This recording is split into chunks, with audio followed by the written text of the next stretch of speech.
I want to thank everyone for coming. I'm Jane Payne with the Pedal Pushers Group, and I'd also like to introduce Gloria Brodsky in the back. Gloria? And Brenda Sindorf. And on the behalf of all three of us, we appreciate you coming for this important topic. And today we're going to have two guest speakers, Kristen Crane, who is the Assistant City Manager, sorry about that. Okay. Michael Perez, which is with the Riverside County Department of Waste Resources. We also have our Lori Stone, which is the Murrieta City Council member who represents the colony in District 4 and the Mayor Pro Tem. And last but not least, we have Art Marquez from Waste Management. Hey. I told you. He's the one. They're ready for you. Yeah. Okay. So we're going to, in the first hour, we're going to have the two presentations, and until 2 o'clock, or before, hopefully. And if you don't mind holding your questions, because we're going to get to an extensive question and answer period after the presentations. And then also, if you didn't have a chance to sign in, we would greatly appreciate if you would sign in the back on your way out, just so we can get a good feel of how many people have attended and if this was a popular topic or not. It helps us in trying to figure out what programs to bring from the Pedal Pushers Group to you. So first, I'm going to get started with Kristen Crane. As I mentioned, she's the Assistant City Manager with the City of Murrieta. And she's going to be explaining quite a bit about our Senate Bill 1383, which is the reason we're here right now. And Kristen joined the City of Murrieta in 2022, bringing over 27 years of experience in government with 6 different cities of varying sizes all around California. She pretty much has worked in every department that exists in City Hall. So, Kristen, I'd like to turn it over to you. I just want to start off by saying that I'm really thrilled to be here, having just started with the city in August. This is my first opportunity to come to the colony and to see your beautiful clubhouse, and I've heard a lot about this community of Murrieta, and it was really nice to meet a few of you, and I'm looking forward to getting to know you better over the course of my time here. So, thank you, Jane, for the nice introductions. I was going to start with that and introduce our team today that's here presenting to you. I'm going to provide an update on the state of recycling in both California and here in Murrieta, and then Mr. Perez is here from the County of Riverside, and he's going to talk about the different programs that the County of Riverside has available for all of you as well. Okay, so who here remembers a time in your life when there was just one type of trash can? That's what I thought, right? So, back in 1989, a very important piece of legislation passed in the state of California, which is called AB 939. And that bill set into motion the recycling requirements that we've all really gotten quite used to, I think. You know, different bins for cardboard and glass and bottles and aluminum and things and green waste and trash. And so that's been, over 30 years that we've had that. And we are now on the brink, similarly, of another wave of change in California with regard to our solid waste stream. And there have been a number of bills that the state has passed in recent years that relate to organics recycling, and I'm going to describe more what that means. And the purpose for that is to target the reduction in greenhouse gas emissions because of the amount of volume of what goes to our landfill that's organic material and the amount of CO2 emissions that basically comes from that into our landfills. So there's 2 bills in particular, AB 341 and AB 1826, and I'm not going to dwell on the nuances of each one. I'm going to focus on what is the impact to all of us as residents, business owners, and what this is going to look like as we go forward into the future. So let's start with what is organic waste? What does that mean? It's kind of a fancy way of saying food waste. So that's both vegetable and produce kind of food waste, but also meat, food waste, you name it. Whatever is left over that is food-related, breads, all that kind of stuff is considered organic material. And then what we all know is green waste, landscape trimmings, like leaves, grass, that kind of stuff. And then compostable paper as well is also considered an organic material. There's actually even more things that are considered organic material, even some types of wood and construction debris and things, believe it or not. But for the sake of this conversation and what you need to worry about, I'm not going to dwell on that. So why California passed these bills, and I was talking about this, the impact of CO2 emissions. Key thing here, I think, is that approximately 24 million tons of organic waste was disposed in landfills in 2018. So that's a really big number, 24 million tons. You think about like a 1-ton pickup truck, 24 million of those. And for each dry ton of food scraps, it emits into the environment about 3/4 of a ton of carbon dioxide equivalent of methane. And so there's, whatever your feelings are about climate change, that is considered to be a very significant contributor to climate change, right next to transportation being the most significant contributor.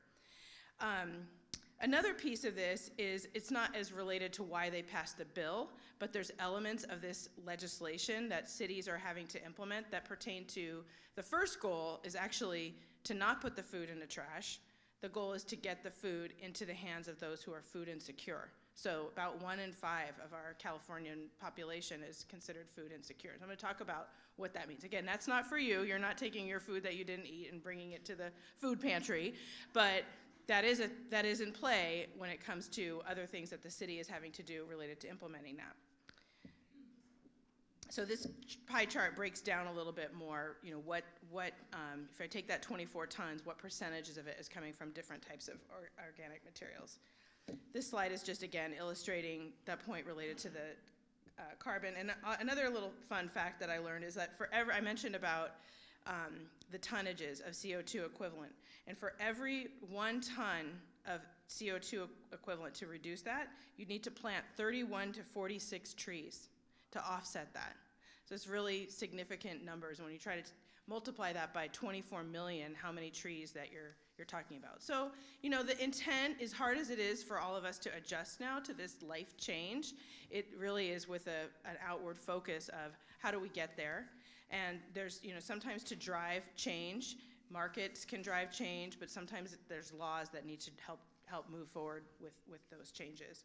And there's a lot of innovation that's happening surrounding what happens with this byproduct when it's done. Like, how can we reuse that as a society better rather than having it just be in the landfill? So getting into, this is my chart that talks about this food recovery hierarchy. So with regard to the goals of this legislation, notice how it talks about at the top, what's the most preferred way is to reduce the source in the first place. So that actually is us as consumers maybe being more mindful about, am I really gonna eat that giant box of strawberries this week?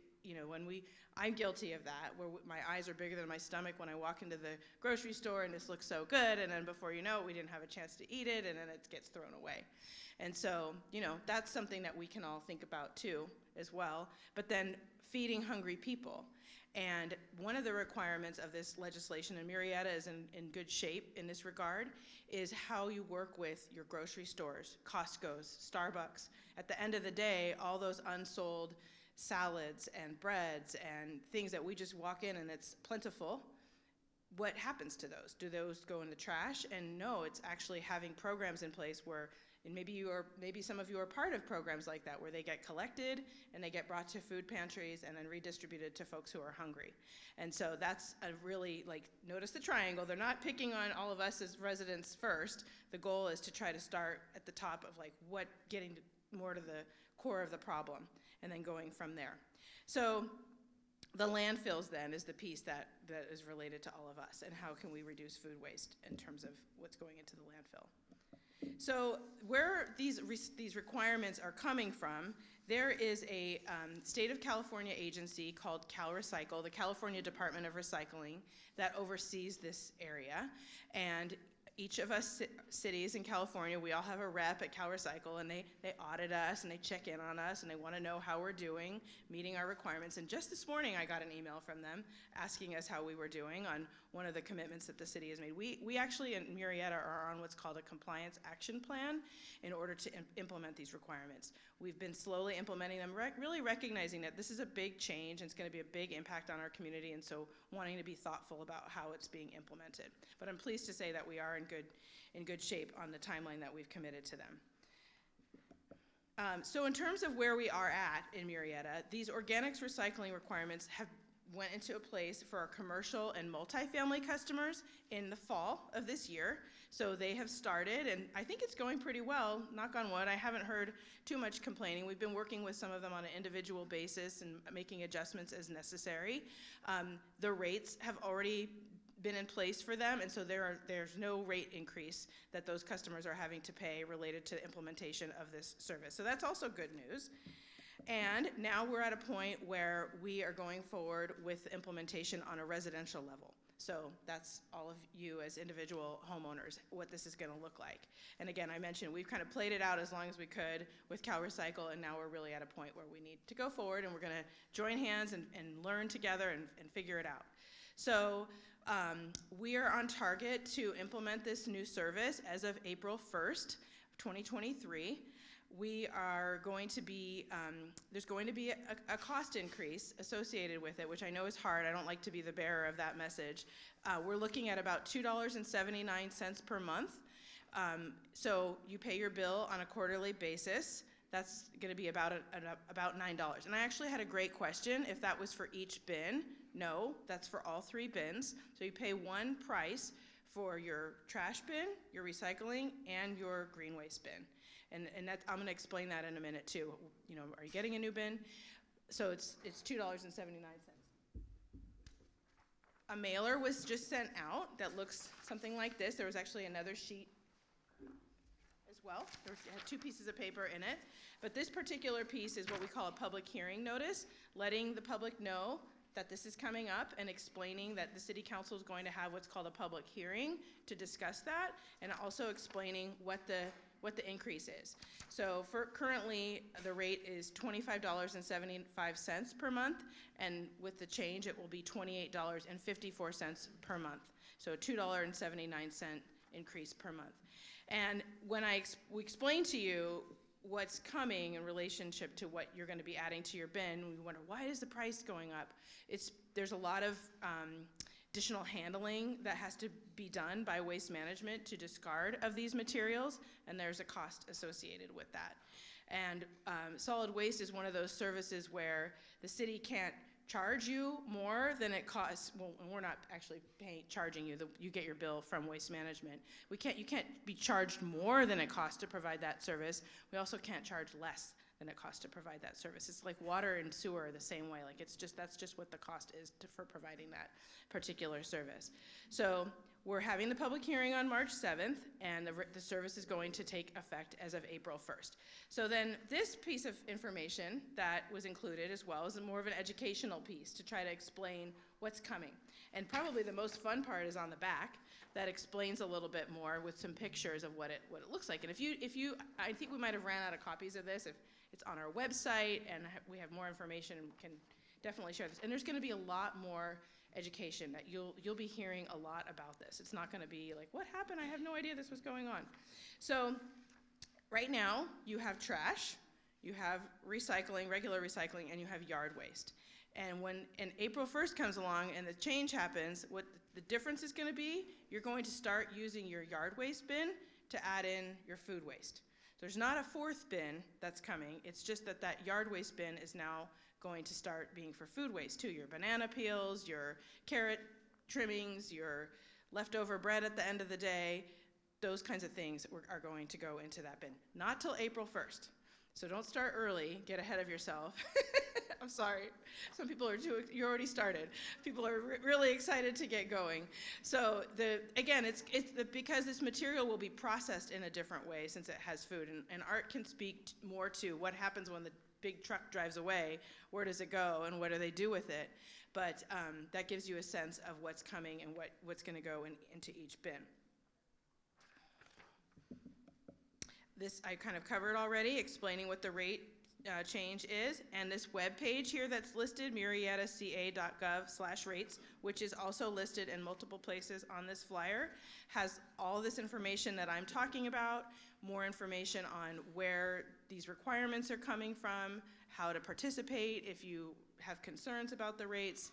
So hopefully that will be a really good resource, and there's also a phone number listed on that page, and in a notice if you have any questions that you want to call and ask more information. So this shows a little bit about what I was talking about, what goes in each bin. So just to highlight too, like we were saying, the organics cart is going to be for your food waste. You can also put soiled paper. One frequent question that comes up is, well, how do I put it in the bin? What do we do? How do I do that? So couple of choices. You can actually just have a simple container that you have on your counter when you're cooking or as you're kind of cleaning out your refrigerator or whatever, and just dump it right into your organics bin. That's easy to do and not a problem. And when it mixes with the other yard material, I know it's hard to imagine, but it really should not have an odor issue. It's going to get collected once a week, and it should be pretty good. There's a little skepticism, not sure about that. I actually have a worm bin at my house, and I've been really surprised at how it actually really doesn't smell. It kind of smells like wet rainforest, but it's like a nice smell, actually. It's not like a pungent, awful smell. It's like, oh, that. So, and then your yard waste can go. And so there's online, Amazon sells these plastic compostable bags. Don't buy those. That's not a good solution. So I want to alert you to that. And the problem is they don't break down at the same pace as everything else, and so then you're stuck. There's like pieces of plastic. They also get stuck in the machinery that gets used at the facility where they separate things out. So the best thing is just plain paper. Plain paper bag. If you at the grocery store and you get a paper bag, or the other day my daughter was at Jersey Mike's, the bag that the sandwich comes in, you can reuse for that. But you don't have to use anything. You can just put it straight into the yard waste bin as well. And then your recycling cart. So this has the image. You write the same as what you've been used to: plastic, cans, paper, cardboard. And then trash is trash. Whatever doesn't fit, pretty much in the other two bins. So that concludes my presentation. I know that this is a big change for everyone, and we really are here to help everyone. We're going to make this adjustment together, and that as the years go on, we'll look back and be like, oh yeah, I remember we made that change, and we've all gotten used to it, and it'll be. Okay, I'm going to go to Yvonne. I was just wondering, if we're not putting these in containers, we have to clean out these bins every week then? I don't necessarily think that it's necessary to clean it out every week, and haven't heard of that practice. Do you have any thoughts on that, Art? Well, I think what will help, again, is personal preference, obviously, but if you do have landscaping, if you do have the grass clippings or the yard waste and branches, is if you kind of layer it within your bin, that tends to help. But ultimately, you know, whatever you generally do with your trash can, we know not everything stays in the bag in your trash can, so it's up to personal preference as well if you want to wash that on a weekly basis or whatever that looks like. I have a question about the bags that you can use. Are there any biodegradable bags that are useful? Great question. So the problem that we're running into with biodegradable bags is they do not break down fast enough. So they will market it in every way, shape, or form, but ultimately what is happening is that they don't break down fast enough along with the food. And there are bags that now they're determining that they don't fully break down, so essentially they will, to the side of eye, they will be broken down, but there'll be microplastics that are still contaminating the organic material. So the general rule of thumb is no biodegradable or compostable bags with the organics. That's why we're offering the option of brown paper bags or newspaper. The reason I ask that is because the city of Sacramento actually provided their customers with those type of bags. So I guess they're going to be changing that soon. I'm not aware of what type of bags they're using, or do you know how recent that came out? Maybe we can look into that. I was just up there last month. Okay, that's something we can definitely look into. But to my knowledge, is there's no biodegradable bag out there right now that they haven't determined completely dissolves or does it fast enough with the organic material. I just want to add on that too. So throughout California, different communities work with different haulers that use different facilities. And this topic about the plastic, I mentioned to you that I'm new, but this is something we also were encountering in my other community as well, that it's a theme. And it's also an evolving area, so maybe it's something that they haven't gotten there and figured that out in Sacramento compared to what Waste Management is saying for their systems of where they're bringing things and what their needs are. So my question, the major question I have, is we're trying to eliminate the gases coming off of the garbage dumps, okay? So we're putting our garbage, food waste in the green bins, so those are gonna go to the composting dumps. Are the gases coming off the composting dumps, are those captured somehow? Or do those gases, methane gases, also go into the atmosphere? That's a great question. I'm not sure. I'm not the scientist. Yes, test, okay. Yes, to answer that question, as I stated in one of them, hopefully maybe I wasn't clear enough, but yeah, we monitor the gases coming off that. One thing I failed to show you was that, and even at any time you guys decide, you guys as a group, 10 or more, want to come out and see the landfill, we offer an educational center up there. We can take you up there and show you the highly engineered landfill and what goes into it. You'll be amazed at how that is. But to answer your question, yes, those are monitored and they're burned off on a flare station. We just got through installing another one. I think to clarify though, it sounds like the question is different than at the landfill, at the location where the yard waste and organic material goes, what happens to it then when it's decomposing, right? So again, depending upon who your hauler is and where your materials go, and Art, I am hopeful that you can speak a little bit more to the process of where the big truck goes when it leaves Murrieta to process our organic waste. Sometimes there's anaerobic digester facilities. There's some really innovative things that are happening with, it's a whole industry that's really growing about how do you use the byproduct, where they're able to capture that methane and then reuse it as a way to fuel, like as a fuel, biofuel, and different things like that. So there's a lot of innovation around that, and it also gets to be turned into a compostable material that can be used in the growing process. And I've even heard of like situations where they use it as like feed for animals and kind of really innovative types of uses, different than if it was just decomposing in a landfill and not having that kind of a reuse opportunity associated with it, if that makes a little more sense. Thank you, Kristen. So to go back to your question, the CO2 released during composting is considered biogenic and not anthropogenic, so it is not considered in greenhouse gas calculations. But to give you a little bit of background in what they're trying to, I'm sorry? So they're not putting it in the calculations because it's a different kind of gas. So the clarification and how further you go with that, we can have a separate discussion once I get more information for you. But background, so you learn about our landfills, like was mentioned before. So when the green waste truck comes to Murrieta, picks up your can, services it, what happens is it's taken to a transfer facility in Moreno Valley. At that transfer station, you've got your trash, your recyclables, and your green waste all being sorted out. And depending on where they end up, trash goes to the landfill, recycling goes to our recycling center, and then the green waste goes to our composting facility. At the compost facility is where they're gonna actually add the water, add the air to make it a compost material so that it can be reused. So and you're asking specifically what happens to the gas that's released once it's all compiled together. So for the example of the landfills, since that's the greenhouse gas that we're trying to prevent, what happens is when trash gets to the landfill, we have gas well systems. So at the El Sobrante landfill in Corona, you've got an average about 250 to 280 operating gas wells, which are almost acting like vacuums. So they help regulate oxygen and the extraction of those greenhouse gases. And they end up going through a pipe system that get flared off and it gets released as steam. Now, years ago, we were actually permitted to take that greenhouse gas and we were able to convert it into electricity. Due to AQMD regulations, they needed increased upgrades in the infrastructure.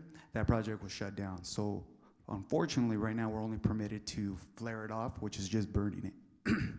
But with that being said, there's a lot of research out there. There's a lot of test runs going on what to do with that greenhouse gas because there's so much of it being produced, whether it's going to get collected and put back into our trucks, whether it can be created into resin pellets to make more water bottles.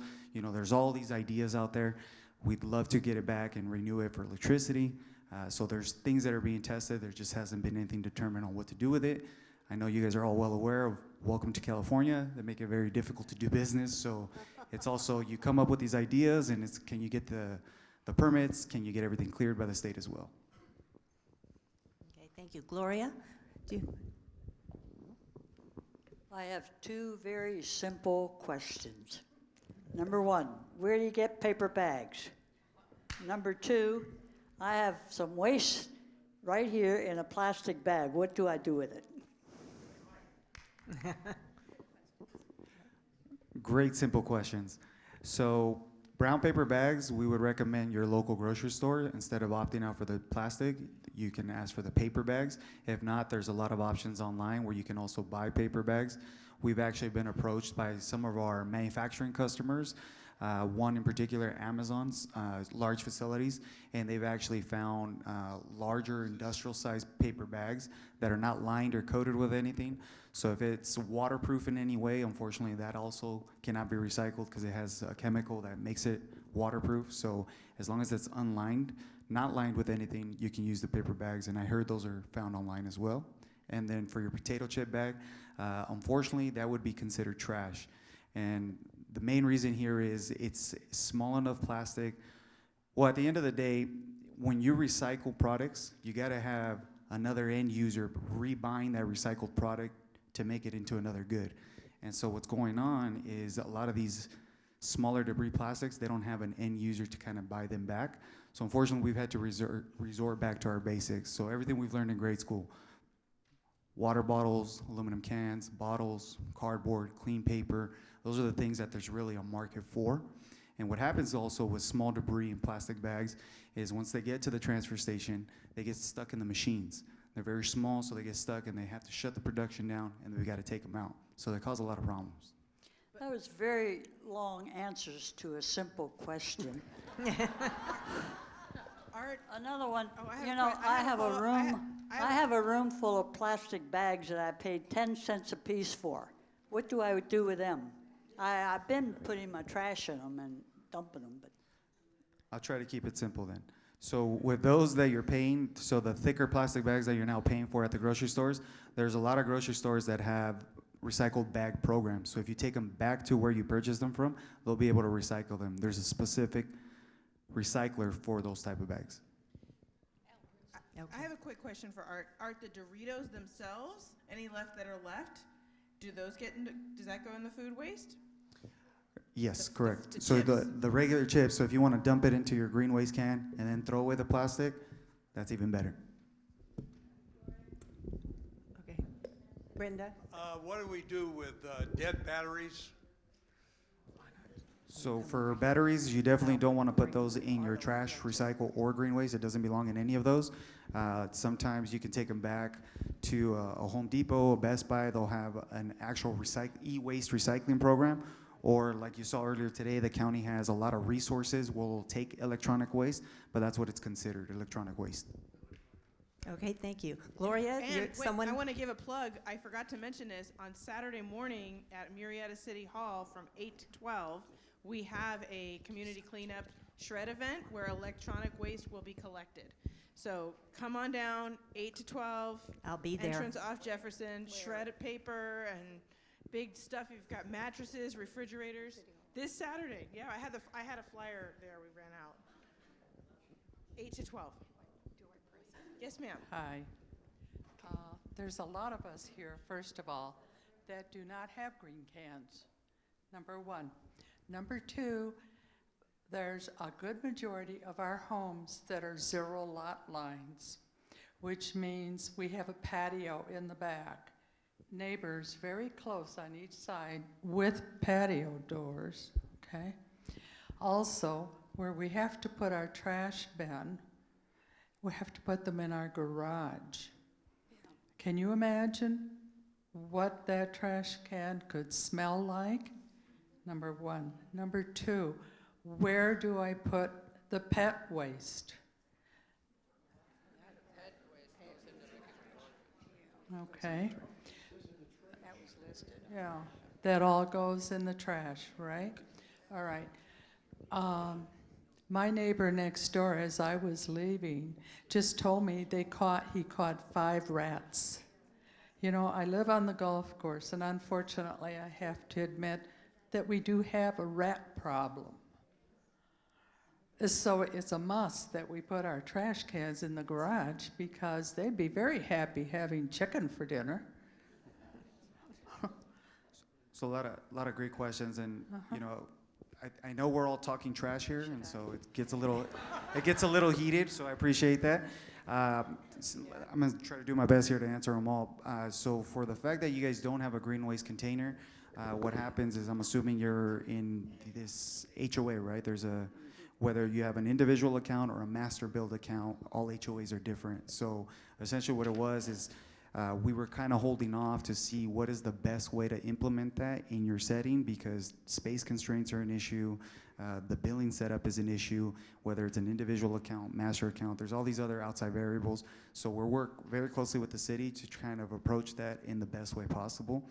So it is coming. We just have to figure out what's the best way for that. And we'll be working with property management to figure all that out.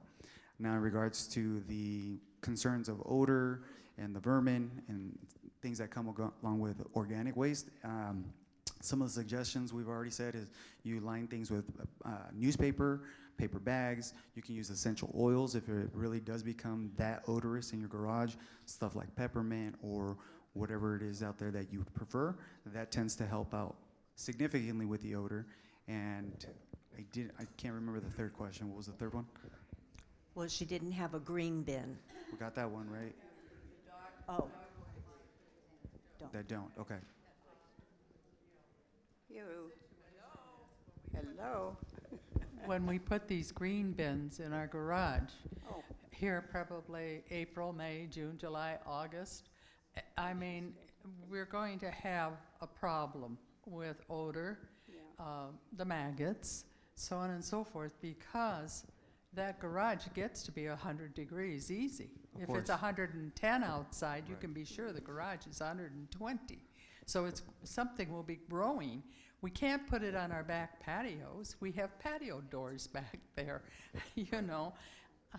It's a situation here. And no, absolutely, all valid concerns. And I think we need to reiterate as well, just so everybody understands, is, you know, this is not a Marietta push, not a Marietta program or a waste management program. This is the state of California. So no matter what city you go to in California, unincorporated or incorporated, whoever your waste hauler is going to be, organics has to happen. So this is what California wants you to do. And like Kristen said before, you know, there was a time where it was just one trash can. Then it was trash and recycling. Now we're getting used to trash recycling. And it used to just be our green waste can. Now it's our organics can. But I also want to say that this is early and how it's implemented. It's really helpful to hear the very practical concerns that you're raising so that we can be thinking about, first off, FAQs, so when others ask those same questions, and also some ideas and strategies that we can offer back of what you can do. So I appreciate it. And we're learning together. This is, very candidly, we're working to implement this, and there's all these unique circumstances of how do we implement something new. Okay, and Gloria, We're you're going to work on it. person? I have a very simple question, but it will take a lot of work if you answer it the way I think you're going to. I have a Keurig that I use, and the Keurig cups, I don't know how many of you use a Keurig with Keurig cups. What do I do with those? Do I have to take the coffee grains out of them? They're little coffee, grounds in the Keurig cups. Do I have to open those up and then put them in a separate container and then put the Keurig, the little plastic Keurig, I guess I would put that in, would I put it in the recyclable? The plastic would be the trash, and the coffee grounds would be the compost, So or I the do, organic so material. I do have to take it apart then? So the plastic is not a recyclable material. So it goes in the It would have to go in the trash. And if you were wanting to, be everything right by the book, yes, taking it out and putting it in. But I don't So have but we're to not, do that. right, we're not coming along and going to go through your can and look at one Okay. by one which thing. Some people may want to aspire to going that extra mile. Don't tell Cal Recycle I said that, but I don't think there's any expectation anybody's going to, I don't want you to come away from this thinking we're going to be monitoring in your bin and looking. And I wondered, are we going to be fined if we don't I do think that everything by the book? In all candor, the threat of fines is out there, starting with us as a municipality, that we have to implement these requirements. And the focus is going to be on education and how do we make people aware. And we're going to be focusing on the big picture. Where's the biggest bang of very egregious situations of, cardboard, big pieces of cardboard that are going in the trash, and how do you get those in to be recycled and so forth. So, Okay. no, The other question I have is use Kleenex. They didn't say Trash. anything. In the trash. trash. Okay, Correct, 'cause trash. right now I've been putting them in It's the like a recyclable. game show. So, It's trash. trash, okay. A lot Okay. of trash. There's, survey. who has the mic on this side? Thank you. Gentlemen, Tom McKillabaya, I'm a neighbor right behind the door here, speak in the mic. on the other side of the fence. And to answer that one question, I've lived here 22 years, and I have never had a garbage can outside other than my waste can for the green stuff. If the can is secure, I've got it in the garage. I never smelled the bad odor or anything, but that's just purely garbage. That's not everything together like what you're asking. One of the problems I just had is that my outside can was dumped and taken off the dump truck or the garbage truck, and the lid disappeared. So your form of garbage cans, as far as I'm concerned, are not securable to secure odor if you're going to put something outside. It costs me $60 a month extra to keep these rats from, they've got the outdoor garbage here, jumping the fence, running around, all. Every week I find one or two in the area, in my backyard or on the wall that didn't make it up the wall. And I did it, but outside is, I don't know, it's not doable unless you make a good can like they do up in the North Woods or up in the parks where a bear can't get at the top off of it. Thank you. Thank you. Was that more of a question or just a point? No, but it's a So, point. yeah, that we great do great have point. So I want rats to around. make it clear, if anybody runs into my the turn. situation where they have a damaged can or they lose a lid, please make sure to report it to customer service that day. They'll schedule a replacement out on your next service day. And in cases where you don't have no lid or it's broken and you really can't use it at all, they'll try to get it out next day for you. So hopefully that wouldn't be an issue. But that also addresses another point of the 1383 is California, along with that, also made sure that all cards, regardless of who your waste hauler is or where you're from, they all have to be the exact same color. So they're going to be a dark gray black with a black top for trash, blue top for recycling, and green top for organics or green waste. So we've got until 2036, I believe, to implement that change. So if you do get a replacement can, you will see that it has that dark bottom with a color-coded top, and that'll be for all waste haulers across the board in California. Okay. Gloria? Before I pass the mic, can I just make a comment? I think the people would feel better if we could do what Sacramento's doing with these bags, if you could look into that. If they could put their garbage and tie it up, which is I think what they're doing now, and they have it in their garage, it doesn't smell as badly, but to just throw it in there, that's what worries everybody. And then with age, having to clean that out. So if you guys could look into something we can put that in that's degradable, I think it would make everybody happy. And Absolutely. And I Gloria, think- on that point, there was someone in the emailers that said that they put their food waste in the plastic biodegradable, compostable bag and put it in their freezer, and then on garbage day would put it in the green bin.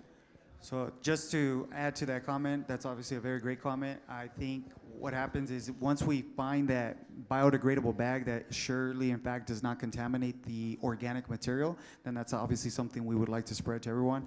But to Kristen's point earlier, we don't know if, I'm not sure off the top of my head if the city of Sacramento is in fact serviced by Waste Management, because another issue that we're running into this is depending on who your waste hauler is, the information tends to vary. So there are other waste haulers from my knowledge that are advertising they'll take organic waste in bags, and what they do with that after the fact, I'm still not aware of whether they have an assembly line, ripping bags open, taking out the compost, or what that after product looks like. But I know from the waste management side and a lot of the local competitors, we don't accept those bags at all just because it contaminates the organic material. But we'll look into that. Absolutely. And it seems like there's an opportunity for innovation, that somebody could invent a great paper bag to twist and close up, right? You're all smart folks. It's your turn, this side. Unfortunately, the lady that asked what to do with those 10-cent bags that she has a room full of has left the building. My suggestion on things like that is our food pantry is always looking for those items. They are also always looking for any of your, when you get food to take home, the plastic forks and things like that, they always are looking for that. So it doesn't really tie into what you're doing, but it does give them a use down the road a second time. Thank you. Thanks for sharing. Thank you. This side, Brenda? Yeah.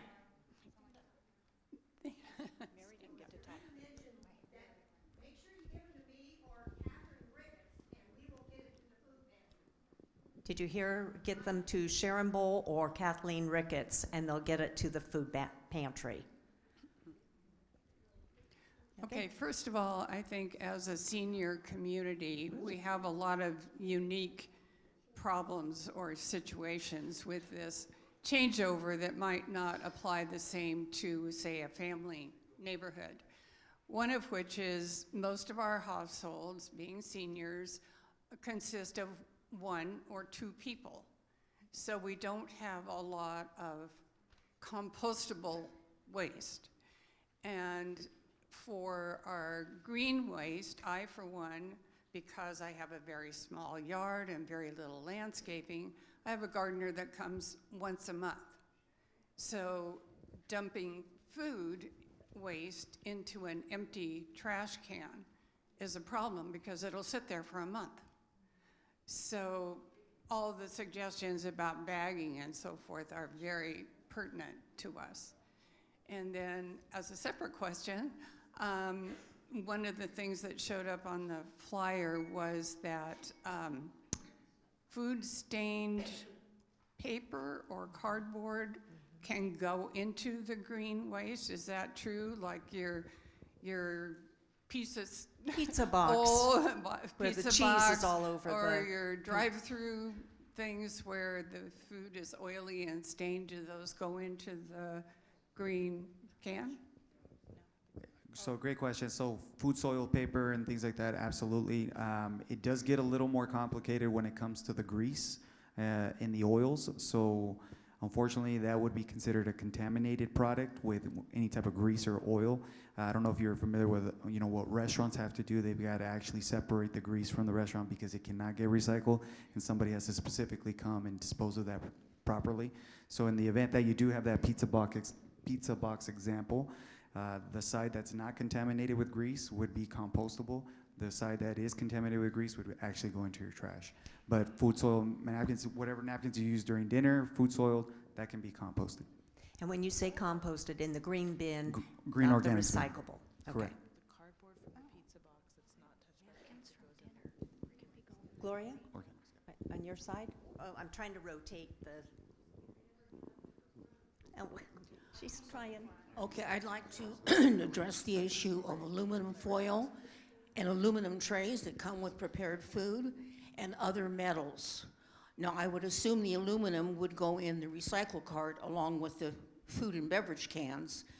But what about other metals? For example, I have wind chimes. I have yard decor that are supported by metal rods. Where would those go? So great question. I also want to go back to the previous question because I did say that the cardboard box goes in your green waste organics. It goes in the blue recycling, which you guys already know. We're just talking about organics, so I said organics by accident. But So in the part that had the cheese goes in the trash. The clean cardboard is recycled. Recyclable. Not in the food waste. It's just cardboard. and in your example, specific metals, foils and such sorts like that, clean foil, that can go in your recycle bin. But the problem when you get into metal poles or larger metal pieces, unfortunately, that can't go in your car because it can either, one, get stuck and damage the truck, get damaged at the transfer station. So local metal recyclers usually will take that, pick that up for free. But it depends on the size and I guess the thickness of the material as well. What about wood? Small pieces of wood, like a jewelry box or something like that. That would probably most likely go in your trash. Again, just because you run into issues at the sizes. If it gets larger, if it gets thicker, you don't want to put that anywhere near your trash or recycling just so it doesn't go in the truck and cause damage. I think the best thing you can do is if you have a specific material, call into customer service and they'll have a long list of dimensions, sizes, and what can and cannot be accepted. I have a follow-up question, though, Art, to this woman's point. If you have a big lasagna tray, metal, aluminum, and it's cheesy, does that have to be washed first before you put it in the recycling? Unfortunately, yes, it would have to be rinsed off so you can put that clean aluminum in your recycling and the rest can be your food waste. Thank you. We can make this a game show, you know? Gloria? This may be an unfair question for you guys, but I'm curious, are there other states that are ahead of us and have been doing this for a while? And if so, it'd be interesting to find out how successful the program is and maybe there's tips and so forth that can be passed on. And it looks like we have someone back here that Jan maybe has some Foster. life experience, but I know in Seattle, they have been doing it already. But as far as any data on how it's going, I can't speak to that. But I think that they've been doing it for probably at least 3.5 years. Oh, Mhm. Okay, Jan, do you want to make a comment? If you'd stand up. Okay. I come from Seattle, and I've been here 8 years, and we did this long before I ever moved out of Seattle. And I'll tell you, the first time I had to chuck a turkey carcass into the green waste bin was a real eye-opener. But basically, the way it works there is that all of the yard waste goes into a big grinder.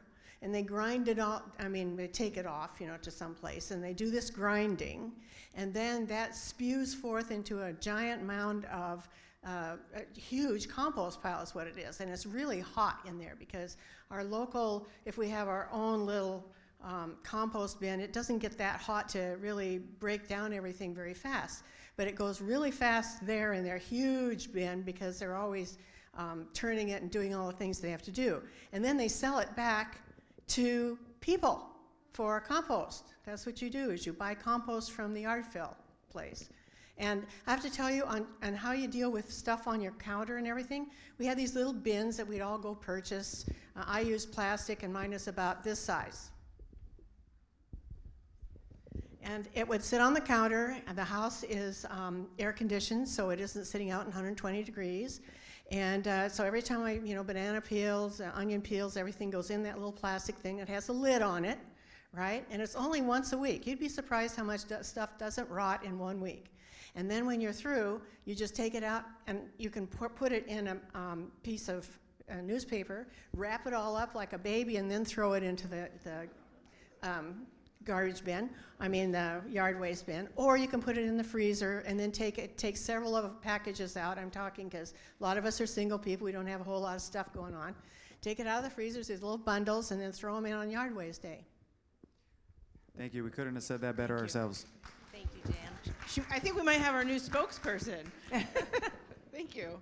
I'd like to ask a question. I have a little quick question. It kind of dovetails off what we talked before, that the front yard is all maintained by the HOA, so we don't have all the green waste.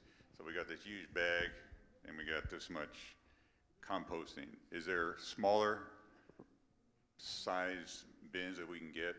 Really small? That's something I was gonna talk to Waste Management a little bit about too, and see if that might be a possibility. So generally, the organics bin would match the other two bins, so you'd have 3 that are all the same size. But with that being said, there is going to be a smaller option. I just don't think it's going to be as small as you think, as like the kitchen countertop option. Just as well. The smallest we offer when it comes to our cans is a 35-gallon cart, which is almost the same size as your other carts anyways, but it's just a lot skinnier. And think of the technology that Waste Management uses when they pick it up. You know, they come and grab it and dump it that way, so it has to fit for that purpose. Ma'am? I have 3 35-gallon, carts. I have 3 35-gallon carts. Do I have to get those giant carts now, or can I keep No, 35 gallon? you would keep the consistent size. All right, because I can't move the big ones. And I'm not eating all my garbage. Okay, Scott and I started something up a couple months ago, and it has been so successful. Patty, hold it closer. We went to, I think it was Home Depot or maybe Lowe's, and they have really nice, snug, tight cover containers, maybe about 20 gallon something, and you can get them in aluminum or you can get them in a real hard rubber. And we have a really small patio, but we found a small little corner, and every day we get the kitchen deodorant bags, the kitchen tall bags. We just keep one in there all week, and every morning or night we just put our food in that little bag and snug tight it, and it's never smells because we got the deodorant bag in there. And then pickup morning, we just go in that little snug thing and take it to the big container and just turn it upside down and then put the plastic bag in the garbage. And it's been working perfect. Because I know people are saying they have to keep it in their garage. Well, that even would work in the garage because it's so snug tight, animals can't get at it and chew on it or anything. So it works really well. Thank you, Patty. Lenny? Have a question about the caps on plastic bottles. From looking at the picture, it looks like you leave the caps on. Used to be, we used to have to take the caps off and put them in the garbage. So I just want to be clear, caps stay on plastic bottles, and milk cartons and orange juice cartons and stuff like that go and recycle. That's correct. Caps on, and everything else is still good in the recycling. Okay, thanks. Including on wine bottles? The cork Caps should be on? fine. Yeah, the cork should be fine in the recycling. Cork's okay in recycling?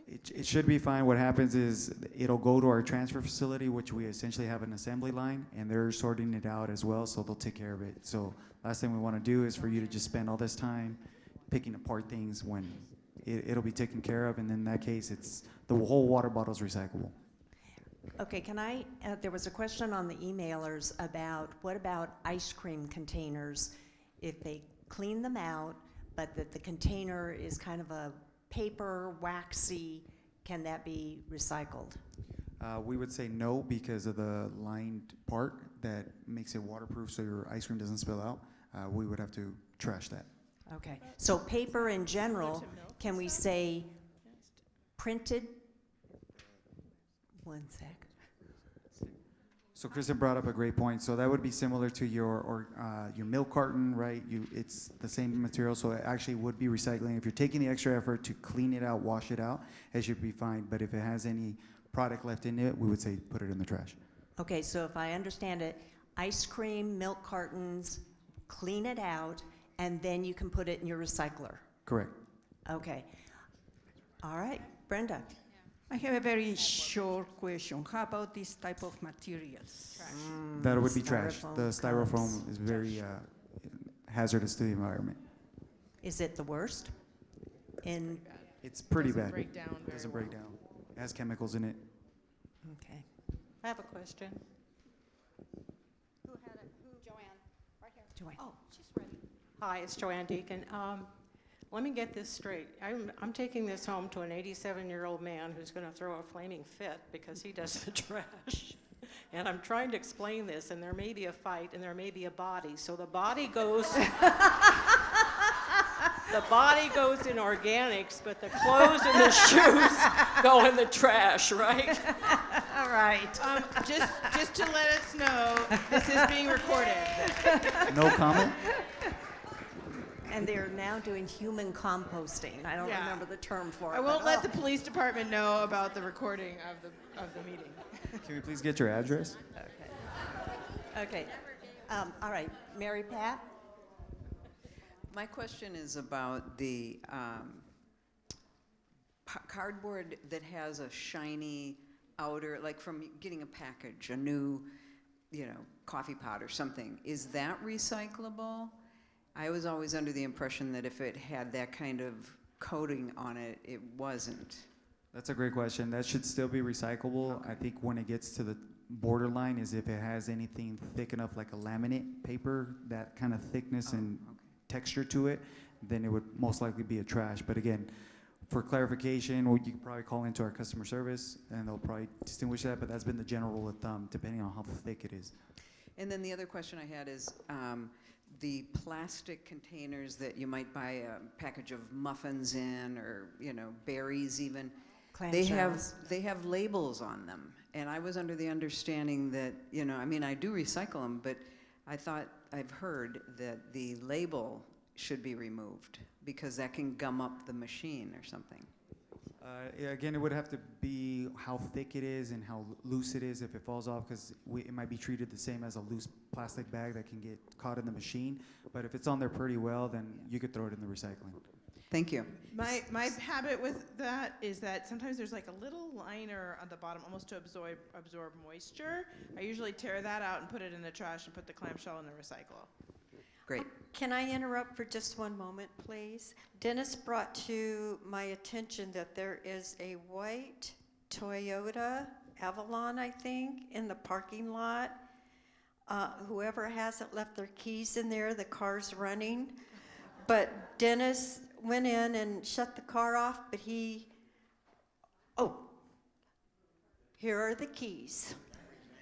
So if you want to go home and start to recycle, you have to see us first. Okay, he's going to give the keys to Cindy. So, okay, thank you. I'm sorry. She's been waiting patiently. I've been waiting. I thought I was next in line way back. Okay, part of what I was going to ask is already done. But I thought I'd share what since we heard this program starting, we've already started doing this. And what we did is we take a little trash can and put it under the sink. I have a roll-out thing. I can just roll it out, or I can lift the trash can out. I line it with plastic, but then I put my trash in, and then when it's time for the trash to go, I just dump it in something else, or just manually on top, and then I never have an odor problem. But my question was on the trash can size. I have 2 trash cans that are smaller that are in the garage, but my green one is out for my yard work. It's the larger one. So will I be getting the smaller one to match my other 2 then? No, if you already have a 3-card system, you're going to stay on a 3-card I system. would like to have it smaller to match. They want them all to match. Oh, you want the smaller Yeah. size? Then yeah, you can call into customer service and request a switch out, and they'll switch it out for you. Okay, do I do that then? Yes, you just call into the general customer service, let them know that what size you would like to trade it in for, and they'll take care of that for you. How do I know? What size is the smaller one? 35. The smallest one is the 35-gallon. Okay, so that must be my other ones. And what I do is I keep everything inside. Then I bring that green one to the garage the night before, and I put the stuff in, and then my husband takes it out to the street. So it works fine for me. I also want to know bones shouldn't be a problem, right? Right. They go into the food waste. Okay. When this is implemented, is the green can still going to be picked up every 2 weeks as it is now? No. It's all going to be one week? You should be on a weekly schedule. Okay. Weekly. Weekly. You're getting an upgrade. We'll do weekly for you. Mary Pat? Quickly, can you clarify, pet waste is supposed to go in the trash? Trash, correct. Yeah. And is it a problem that I always wrap them in little bags and put them in the trash? Not in the trash. That'll go to the landfill. Okay. Is it better to get compostable, biodegradable bags for the pet waste? If you want to take it that extra step, then you can know that when your plastic bag gets to the landfill, at least that'll degrade faster than the other plastic bags. Okay. What happens to recyclable, I'm over here. What happens to recyclable items that go into the trash cart? They'll end up at the landfill. Okay, thank you. Well, Right up, right there.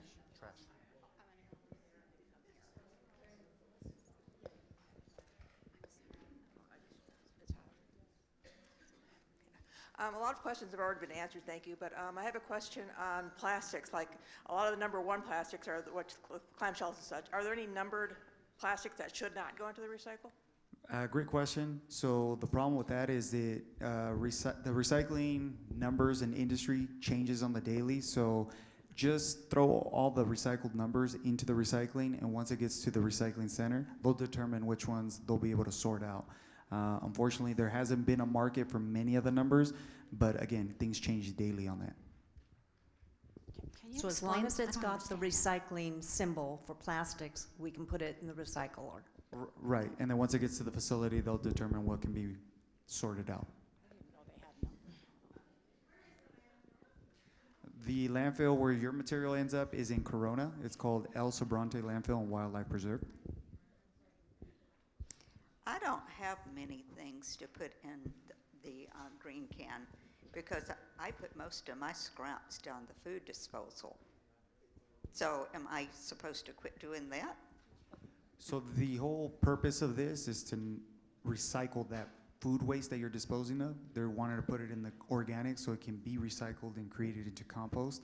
Now, like Kristen had said before, we're not going to have somebody there specifically monitoring and telling you, oh no, you don't have any food waste today, but ideally this is what this is for, is to stop you from doing that and put it in the green waste. Well, I don't want to do that. No, I it's a wanna preference. Put it down like, my drain It's a and preference. let it go. And you know, it's just a matter of personal preference. My dad would never let us put anything in the garbage disposal, ever. I didn't even know how it worked practically, but it's personal preference. Thank you. I think we have Right had one person behind you. waiting up here. Okay, I have a question. Oh, Okay, it's on. just to confirm, cooking oil goes in trash? Yes. Correct. Okay. Secondly, can you comment on what percentage of the recycled parts that you pick up, what percentage of that actually gets recycled? Because you know there are, reports that a very small percentage of that is actually getting recycled, and I know that's nationwide, but California might be doing more. Do you know the percentage, and also, do you know that Waste Management does or does not sell that plastic to those third-party people who go and dump it in Sri Lanka or the Philippines ocean. or someplace else? If you can comment on that. Sure. So the exact number of recycling, unfortunately, I don't have a number for you. I know we're doing a lot better. I know California kind of is one of the leaders in the industry, but there's just too many variables to kind of let you know where the area's from, demographics. Roughly, I would have to get back to you. I'd have to do some more research on that, what the number looks like. I just know it's better than it's ever been because we put so much effort into it. I just don't know the number. Now, to your second part about that material going to third world countries, essentially. So what happened was China used to be our #1 purchaser of all our recycled goods, and they essentially increased their restrictions on what type of material they would allow. So just an example, I think in the past they used to accept cargo ships with let's say each bale can only have about a 15 to 20% contamination. So they give it a visual, say this is about 15-20%, we can accept that, right? So they actually dropped that down to 5%, and then they went further and they did a 1%. So essentially, we stopped. It costs more to send it over there than they were getting money for it, and that's why essentially the recycling market, it is what it is. We don't have anybody taking that end product. So there's other countries that they're looking at. There's internal infrastructure that we're looking to build to do better, but it's a pretty tough industry to be in right now. So if they don't have someone to sell it to who will recycle it, then it goes into the landfill? Great point. Yeah, if there's no end user buying back that recycled goods, it gets thrown away as trash. Okay, so there's a good chance we're sorting a lot that's ending up going into the landfill anyway. We'd like to not think that. So again, back to the basics, things that we've learned in grade school, right? Clean paper, cardboard, aluminum, plastic bottles. There's still a huge market, huge demand for that, but it's the little stuff. So in the past, the 1 through 7s, all of it was taken and accepted, and you had somebody buying the end product, but that's just not the case. But things constantly change. And I think it speaks to that sort of, I think it kind of came up elsewhere, even just being mindful about packaging in general, that, nowadays that you go to Costco and you get like a little thing of suntan lotions in this giant cardboard, So just all of us as consumers being sensitive to packaging, and because, it's great, easy to put it in our bin, but, there's this ripple effect of what happens to it after that.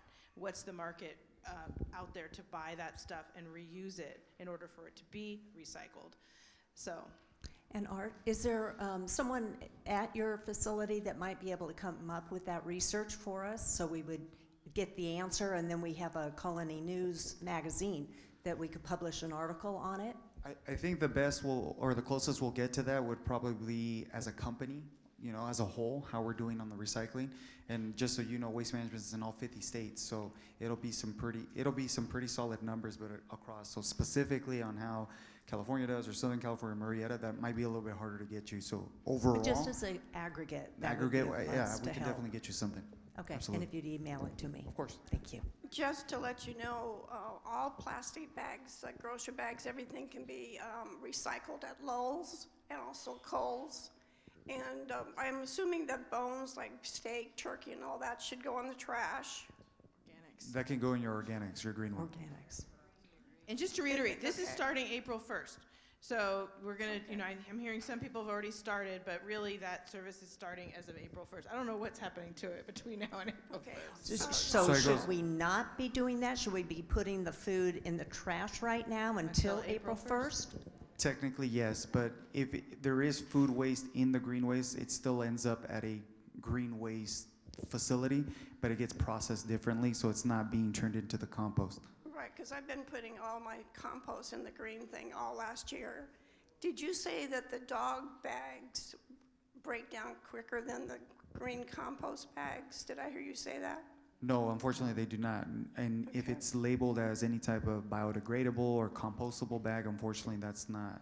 It doesn't break down as fast as the organic material. You burst my bubble because I've been using that.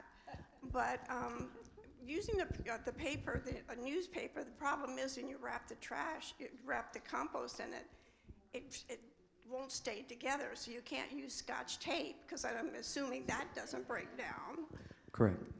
So that's a problem, trying to wrap that. In that case, maybe the paper bag might be a better option. Well, I use that too when I get a hold of them. But Okay.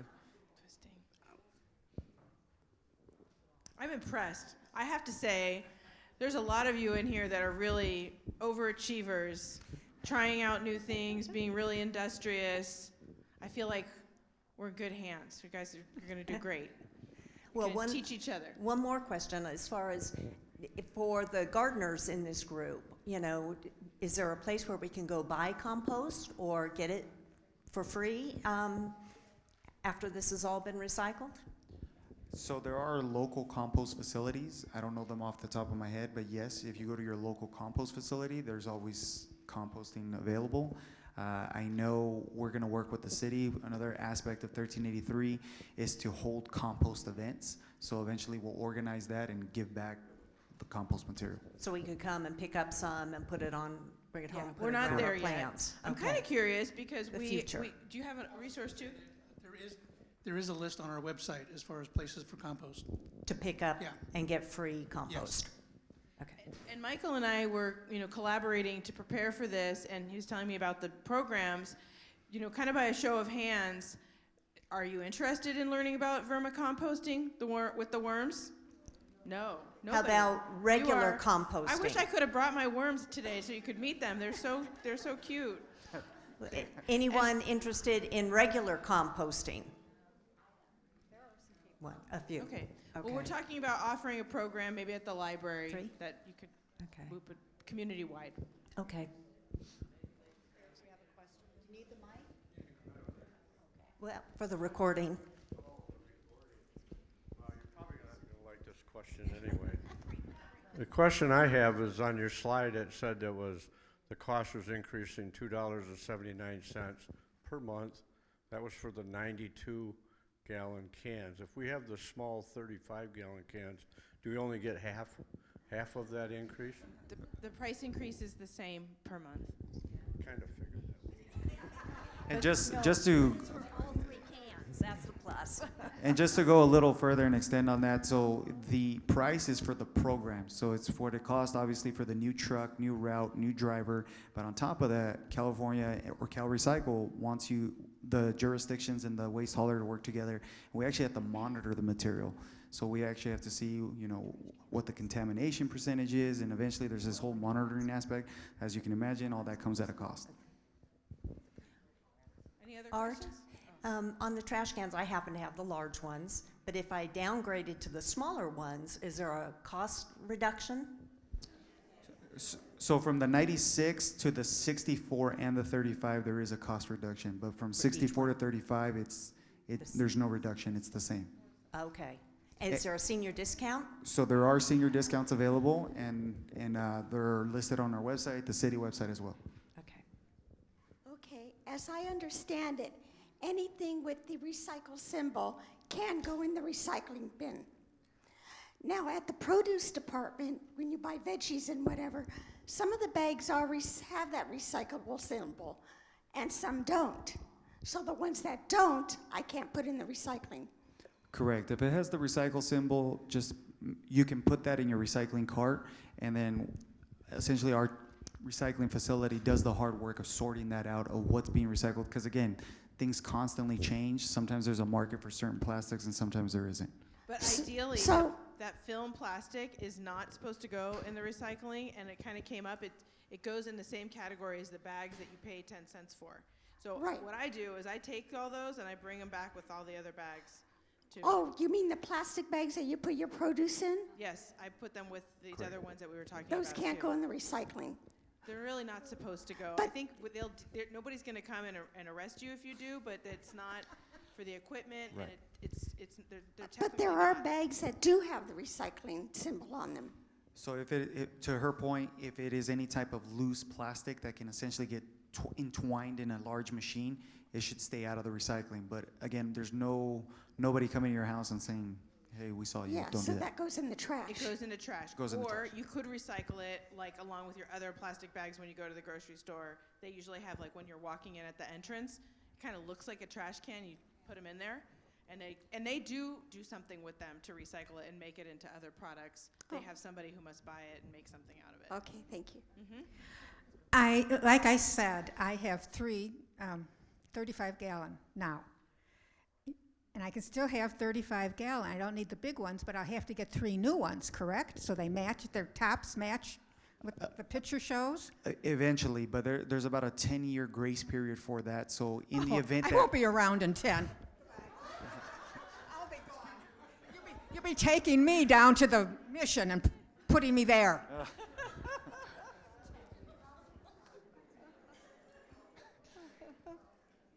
Oh, my goodness gracious. Okay.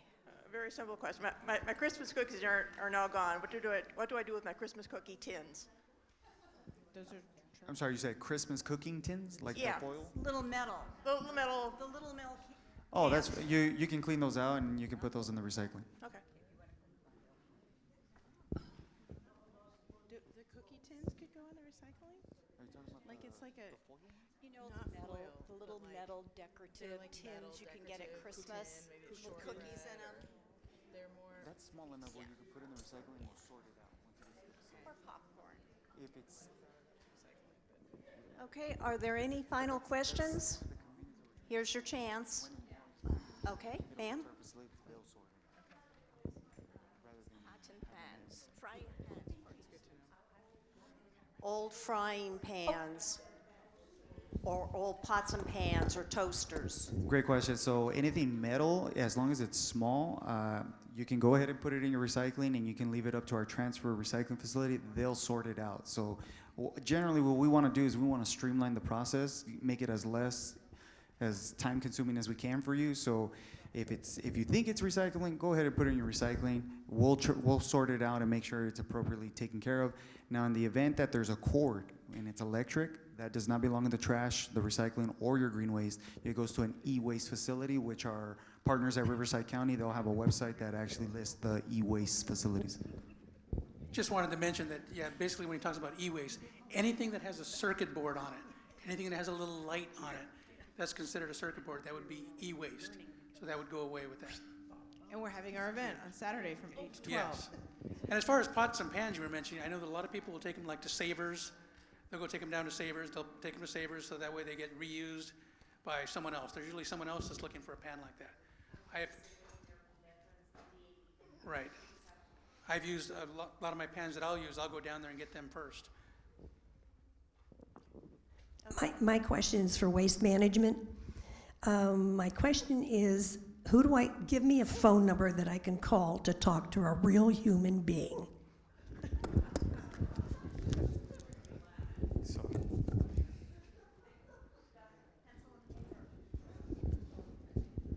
My brown can has been killed by your truck, and I have not been able to get it replaced.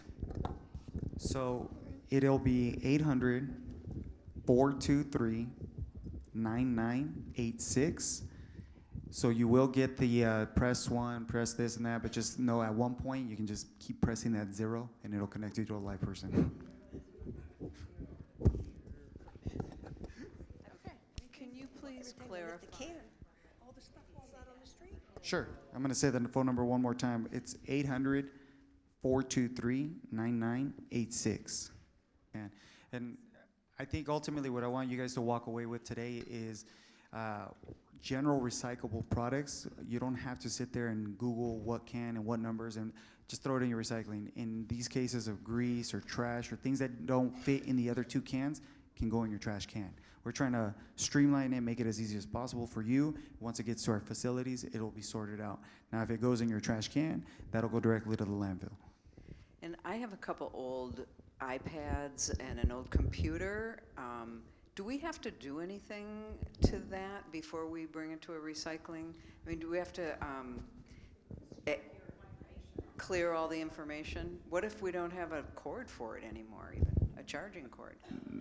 So you don't necessarily need a, you could just take it to an e-waste vendor and make sure all your personal information is wiped out clean. But once you take it to an e-waste vendor, they'll be able to take it, and if anything else needs to be done to it, they'll let you know. That's what I'm saying. I don't think I can boot it up to erase it. For your security, what I would do is just take a hammer to it. Just take. Take a hammer to it, and then you take it to the e-waste facility. And Art, I have a question. So you've mentioned oil. You've mentioned oil. So let's say I had a turkey fryer and I fried my turkey. You're saying I could throw that in the trash? I thought that one had to go to an EBOP center. So that amount on oil then would go to the center. Right. So just for general cooking, everyday cooking, and you're throwing away bacon grease and things like that. But if you've got gallons and gallons of oil, then that's different. Okay, and what kind of center did you call that you sent the oil to? The ABOP center. ABOP. Yeah, there's one on, what's the street? Jackson. On Jefferson. It's on the website, but it's ABOP, which is antifreeze, oil, battery, and paint. So you can just take your cooking oil. I mean, I always take my cooking oil there, regardless of whatever quantity. I take my batteries there if I'm doing my oil or paint or anything like that. That's where I'll usually take it. I think there was a flyer in the back about that. They're open on Saturday mornings, and it's at the intersection of Murrieta Hot Springs and Jefferson, that county's little yard that they have. Okay. Well, I think what will help, again, is personal preference, obviously, but if you do have landscaping, if you do have the grass clippings or the yard waste and branches, is if you kind of layer it within your bin, that tends to help. But ultimately, you know, whatever you generally do with your trash can, we know not everything stays in the bag in your trash can, so it's up to personal preference as well if you want to wash that on a weekly basis or whatever that looks like.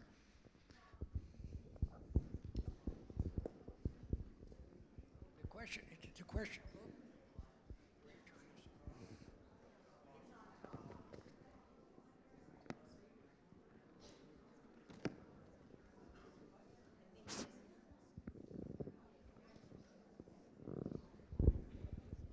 Hello?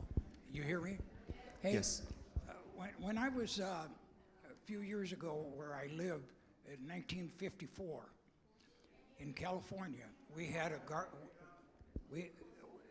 when they got rid of the incinerators, you remember that? No, you guys don't remember that. But they got rid of the incinerators and they started having trash pickup. We had what you call a garbage pail. Did you guys know that? And a garbage pail, and I lived in Bell Gardens in LA County. They had a garbage pail. It was my job to put that garbage pail out. I never seen so many flies and maggots in something. So what I'm trying to say, how are we going to get rid of the flies? I understand we have to do this, but what can we do to minimize the flies? Because not everybody's going to keep their lid down tight and stuff like that. So great question. For those of you that didn't hear, he wants to know what can be done about the increase in flies with the possibility of putting organics into the bin. So one of the things is it's the lid. So if the lid's not working, what we also recommend is if you are putting your food waste in there to use paper bags.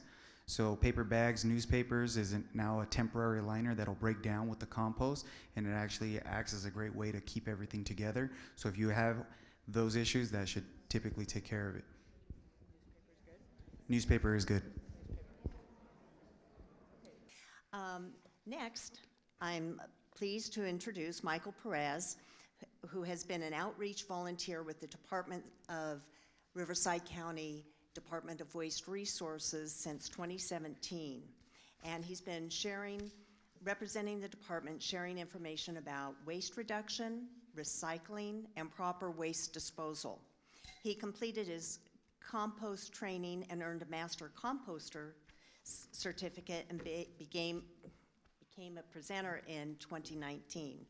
Mike is retired from the printing industry and is a volunteer service coordinator for the department, and he plays an essential part in public education, volunteer training, composting, vermicomposting, and development of new waste reduction outreach. So, Michael? I'm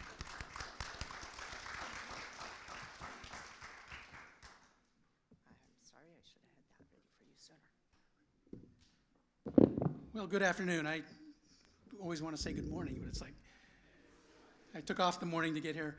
But I'm really excited to see everybody here. This is a larger turnout than I expected.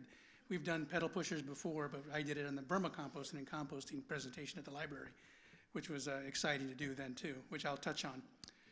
So like she said, I retired from the printing industry, and I was trying to decide what I was going to do with myself in 2017, and discovered that I wanted to do something for the community, for the outreach, teach people, because I love gardening, I love water conservation, and being able to especially teach the people. So I have found when I joined the department as a volunteer, I found it very rewarding because we went throughout Riverside County. We went to schools, we went to high schools, we went to HOAs, we went all over, and we did different presentations.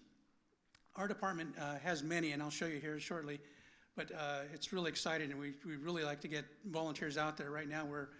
Now that COVID's over and everyone's back out, we're doing a lot more.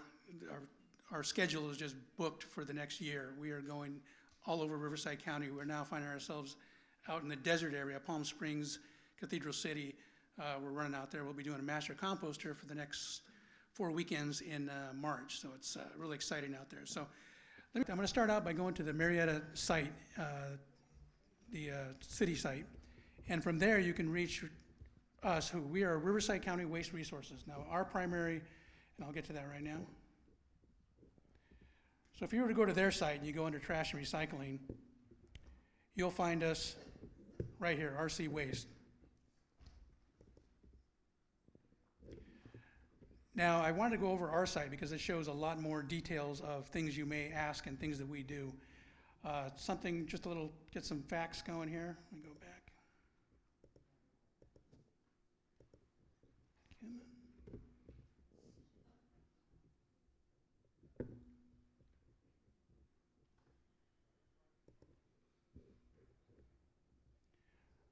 So I just heard someone mention about the trash and what it used to be. So here's some interesting facts of what it used to be. So the county operates, and I'll go way down to the bottom just for, the department is responsible for 39 landfills, of 34 which are closed. And even as they're closed now, we have to monitor those, and that's our department. We have to monitor those forever. They just have to be done. So speaking back to what the gentleman said earlier, landfills used to primarily be burn sites back in the 60s. And then as it progressed, everything changed. Riverside County Waste Department was created in 1986. We had 106 employees. We currently have over 200. And as you see on this display, that how it changed. 2015, the department changed its name to the Riverside County Waste Resources. Our department, like I said, we take care of the landfill. We watch, and we try to educate on what goes in the landfill, and we try to show people what can and can't be done by that. And I'm so glad Art's here because I can't tell you how many times I have left, and I live in this community, so I live down by the high school on the west side. So I can't tell you, whenever I leave Riverside and I'm coming back and I stop in Ralph's and I happen to walk in, I'm going to get groceries, and I'm in line, and there's someone behind me, and I start getting these weird stares. And I'm like, what's going on? Next thing you know, they're like, how come you haven't picked up my green trash can? How come you haven't done this? And I start getting hit with all these. I'm going, whoa, time out, wrong department. So it's like, I have to take off my badge, I have to take off my shirt. It's like, I'm like, so I'm glad he's here, so. Our department, we have a lot of outreach things that we do there. We have a household hazardous waste collection program that we have, and we have graffiti removal that we have community cleanups, we have recycling, we have composting, vermicomposting, and all these are free to the community. We also address sharps and needles pickups, where to drop them off, and it's all here on the website, and I'll go over those as we go through. Illegal dumping, you happen to see illegal dumping, green cleaning, and of course we have volunteers. Now I know when I first was hearing about the presentation, there was a little bit coming up about composting. And so I thought I'd share, and like I said, all these are things that we do at the department as outreach, and we could do that at any time. We can come to the HOA. If you guys wanted a particular vermicomposting or composting, like I said, I was really excited to hear that Kristen had worms, because that's something that as I got into, because my yard isn't that big, and I thought, well, I got to find a way to do this, and worms happen to be the solution, and it works real well. And you'd think of it in an odd way, but I think I had my worm bin, when I first made it, I had it in my kitchen probably for about 2 months, and my wife never knew what it was, because I'm doing all the cooking, cutting up the vegetables and putting them in there. She had no idea what it was. She finally came in and asked me to, when are you going to get rid of that project? And I said, what project? She goes, well, that one underneath the table. And I said, oh, that's my worms. Oh, gosh. Hit the ceiling at that time. It's like, you got to get that out of here. And we opened it up, and like Kristen was saying, there is no smell to it. It's incredible what a worm or a vermicomposting bin will do. But I just want to touch briefly on this composting. It's a short little video, and it'll kind of give you an idea. Make sure I got the right one. Yeah, okay. So this is a quick little composting video. It's only a couple minutes, but this is some of the stuff that we show and we do when we're showing demonstrations of basically how to build a compost pile, browns and greens and what goes into it. And how you can build one if you've got the area and the materials to do it. We do this every month at the facility. We teach a free vermicomposting and composting class on how to go about taking all your yard waste and your vegetable waste and stuff back and being able to use it in compost. So this is just one aspect of how it's done. I wish I had the sound. That's a bummer.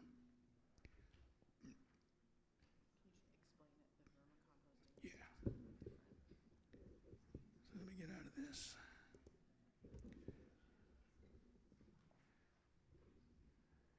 So going back to our classes, we have, like I said, we have all kinds of, and this website has everything you could possibly ask when you're going through it. Where can I take my waste? Where do we have hazardous waste dumps? There's an ABOP center that's located just down the street in Marietta, which is antifreeze, battery, oil, and paint. If you ever had to take anything over there, there's where you would take it. The schedules are all on there. Composting at home, hazardous waste. Like I said, this website is so full of information on everything you could possibly think of that you'd want to know. And like I said, we also go over the programs of many of the events I've gone out to. There's a lot of concern about medications. Where do I take my old medications? You know, how do I get rid of them? What do I do? Sharps and needles, you know, have a lot of that. And just recently we've run into a lot of them where many people have pets and they don't realize that their pets have to get sharps and needles. They get vaccinated, or not vaccinated, but shots. And so those can't go into your trash either. So we have to watch those. As soon as those are sighted on the landfill or the MRF, it's like that shuts them down, and they have to stop, clean that out, and get it going again. So a lot of that is addressed. We run those questions all the time. Like I said, what's on here, we have, like, I'll go into the free classes. Like I said, all these classes are free. We do have actual virtual classes now. We've started doing virtual ever since COVID. So we do have a lot of them. You can check out our website. And like I said, we have green cleaning. We have ways that you can do with cleaning without having to use hazardous chemicals. We have a program for that. We do a green landscaping class to show how to cut down on what you're doing and how to do a more efficient watering. I do a harvest watering class that shows you how to get your rainwater. There's just tons of information on here, and let's see if I can go to another. I'm sorry I don't have volume.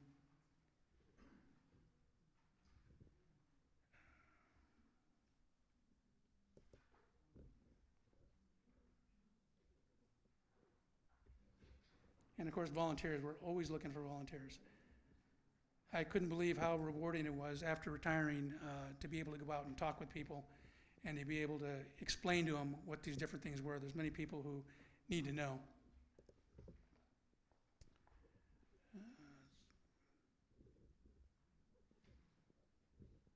I'll just click on this. Happens to be one of our on-demand vermicomposting class. And here again, unfortunately, don't have sound.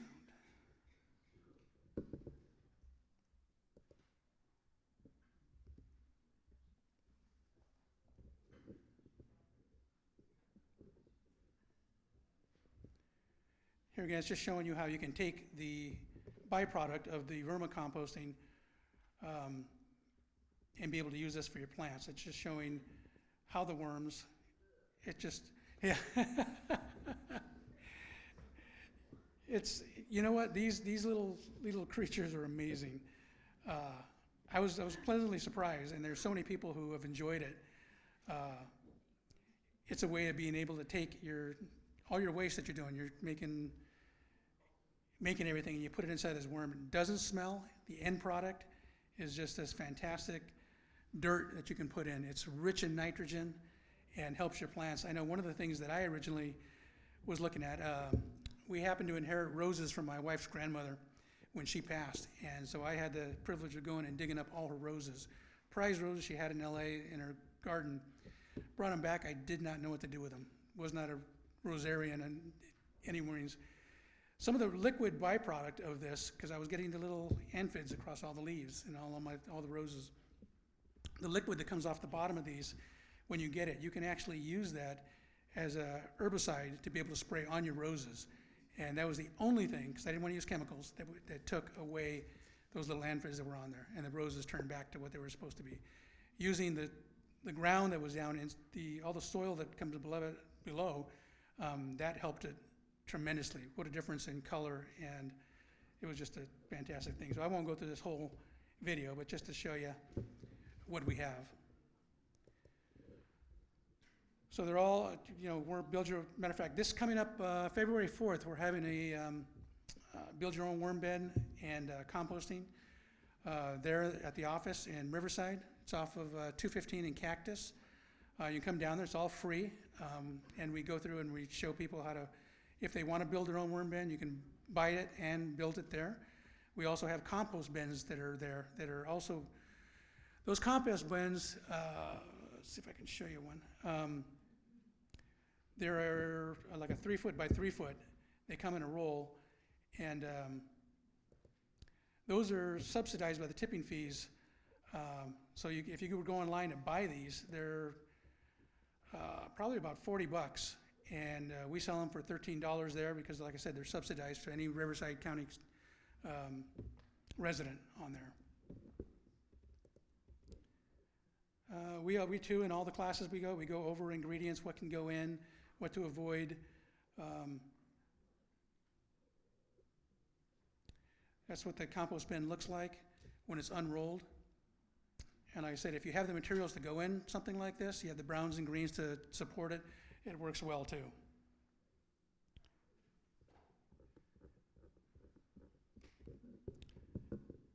So that's mainly what I wanted to explain, and it's just to tell you a little bit about our department and, you know, different classes and what we offer out there. Like I said, I'm ecstatic that Art's here because I don't have to get hit by all these questions when you see me at the grocery store since I'm a local.